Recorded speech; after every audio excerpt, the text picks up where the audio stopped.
هل جزاء الإحسان إلا الإحسان۔ آج کل کے دور میں ایک کیمیکل ہے جس کو ہم کہتے ہیں الکحل، اور الکحل جو ہے اس کے بارے میں یہ حرام ہے، یہ حلال ہے۔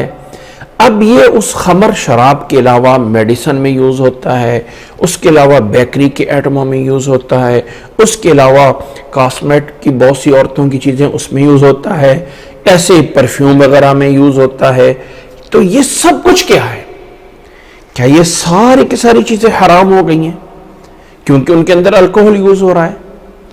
یہاں پہ ایک مسئلے کے طور پہ سمجھ لیجئے، ایک مسئلہ یہ ہے، جس چیز کو خمر بولتے ہیں، یہ عقل پہ پردہ ڈالنے والی چیز ہے، اور نبی صلی اللہ علیہ وسلم کے دور میں خمر جو ہے اس کو انگور یا کھجور کو پروسیس کر کے آگے بنایا جاتا تھا، کچھ اس میں پروسیس کیا جاتا ہے پھر جا کے خمر بنتی ہے، اور اس کے اجزاء میں کھجور بھی ہے، اس کے اجزاء میں انگور بھی ہے، اس کے اجزاء گندم بھی ہو سکتے ہیں۔ یہ چیزیں اپنے اجزاء کے طور پہ حرام نہیں ہیں،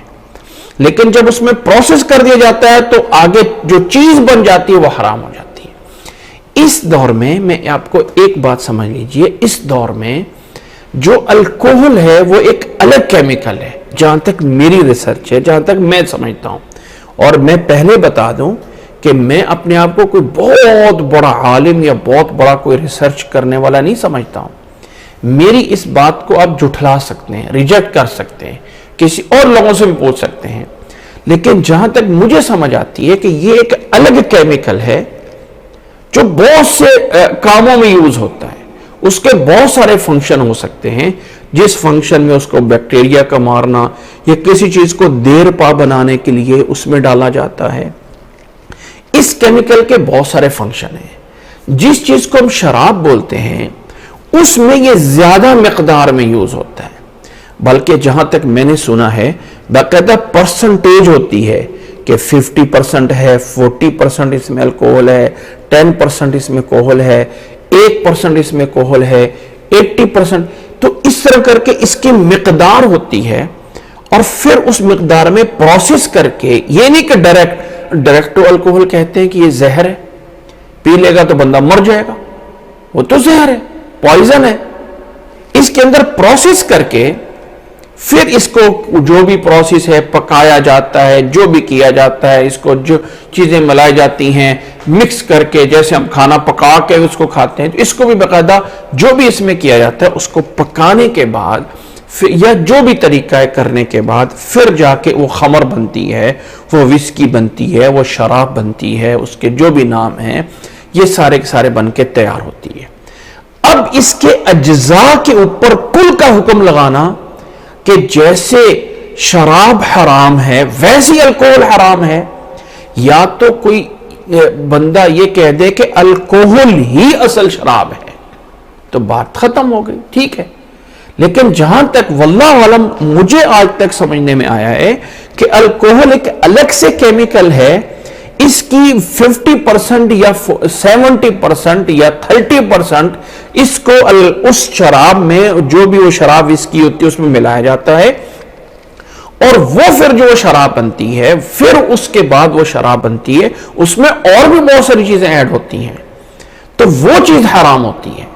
تو نبی صلی اللہ علیہ وسلم کے دور میں یہ شراب انگور سے بنائی جاتی تھی، یہ شراب کھجور سے بنائی جاتی تھی، یہ شراب جو ہے کھجور اور منقع سے بنائی جاتی تھی۔ تو جو کل کا حکم ہے وہ جز پہ نہیں لگتا ہے۔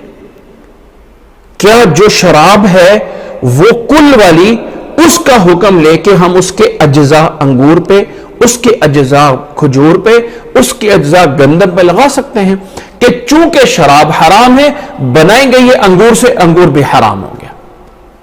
یہ نہیں لگا سکتے۔ تھوڑی پرسنٹیج ہے یا زیادہ پرسنٹیج ہے؟ جب اس میں پرسنٹیج کے طور پہ ڈالا گیا ہے تو اس کو ہم کہہ دیں کہ جو حکم اس خمر کا ہے وہ حکم اس کے جز الکحل کا ہو گیا ہے، یہ کہنا مشکل ہے۔ واللہ عالم، یہ الکحل ایک کیمیکل ہے، رزلٹ میں نکال رہا ہوں، اس کو زیادہ مقدار میں خمر میں یوز کیا جاتا ہے، بذات خود الکحل خمر نہیں ہے۔ یہ الکحل باقی بھی بہت ساری چیزوں میں چیز ہوتا ہے، اور دنیا کی ہر چیز میں پیچھے آیات میں ہم جان چکے ہیں سورۃ بقرہ میں وَسَخَّرَ لَكُم مَا فِي السَّمَاوَاتِ وَمَا فِي الْأَرْضِ، اس آیت کے ضمن میں کہ دنیا کی ہر چیز حلال ہے یہاں تک کہ حرام ہونے کی دلیل آ جائے، دنیا کی ہر چیز پاک ہے یہاں تک کہ حرام ہونے کی دلیل آ جائے، یہاں تک کہ حرام ہونے کی دلیل، یہاں تک کہ ناپاک ہونے کی دلیل آ جائے۔ تو اب الکوہل یہ اس کا جز ہے، اس کے حرام ہونے کی، خمر کی تو دلیل قرآن نے دے دی، حدیث نے دے دی ہے۔ الکوہل ایک کیمیکل ہے، اس کے مختلف فنکشن ہیں، خمر میں ڈالا جائے گا اور فنکشن آئے گا، کسی میڈیسن میں ڈالا جائے گا اور فنکشن آئے گا، کسی بریڈ میں، کسی بیکری کے ایٹم میں ہوگا اور فنکشن ہوگا، کسی اور سیرپ میں آئے گا اور فنکشن ہوگا، اس کا ایک الگ فنکشن ہے، اپنا کام ہے۔ اب چینی ہے، ہم چینی کو چائے میں بھی ڈال دیتے ہیں، چینی کو کھیر میں بھی ڈال رہے ہیں، چینی کو ہم دودھ میں بھی ڈال رہے ہیں، چینی کو ہم کسی حلوے میں بھی ڈال رہے ہیں، بہت سی چیزوں میں ڈال رہے ہیں،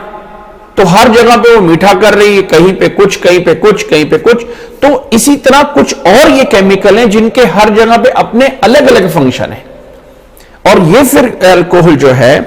یہ اس کا ہر ایک قسم نہیں ہے، الکوہل کی بھی بہت ساری قسمیں، یعنی جو الکوہل خمر میں ڈالا جاتا ہے لازمی نہیں کہ وہی الکوہل میڈیسن میں ڈالا جا رہا ہو، لازمی نہیں کہ وہی الکوہل آپ کے پرفیوم میں ڈالا جا رہا ہو۔ تو اس لیے واللہ اعلم اس بات کو ہم مسلمانوں کو سمجھنا چاہیے۔ دیکھیں، جو چیز حرام ہے حرام ہے، اور جو چیز پاک ہے وہ پاک۔ اب میں اپنی طرف سے کسی جائز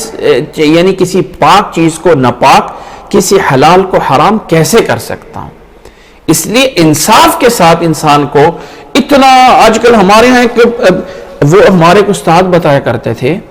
کہ دین اتنا سخت نہیں ہے جتنا کہ کچھ دینداروں نے اسے بنا دیا، اور دین اتنا آزاد نہیں ہے جتنا کہ کچھ دنیا داروں نے اس کو آزاد بنا دیا۔ اس لیے ہر چیز کو اپنی جگہ پہ رکھنا ضروری ہے۔ الکوہل ایک کیمیکل ہے، وہ خمر کا ایک جزو لازم ہے، لیکن بذات خود خمر نہیں ہے، یہ اس کے اندر ایک رئیسی جز کے طور پہ یوز ہوتا ہے۔ جیسے انگور سے شراب بنائی جاتی تھی تو انگور کا عصیر، انگور کا وہ سیرہ جو ہے وہ اصل وہ ہوتا تھا، اس پہ پروسیس کر کے، اس کو دفنا کے، اس کو ابال کے، اس میں چیزیں ڈال کے، اس سے پھر رزلٹ تیار ہو جاتی تھی۔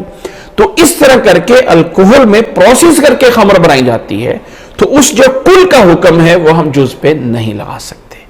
تو رزلٹ اور نتیجہ کیا نکلا کہ الکوہل کو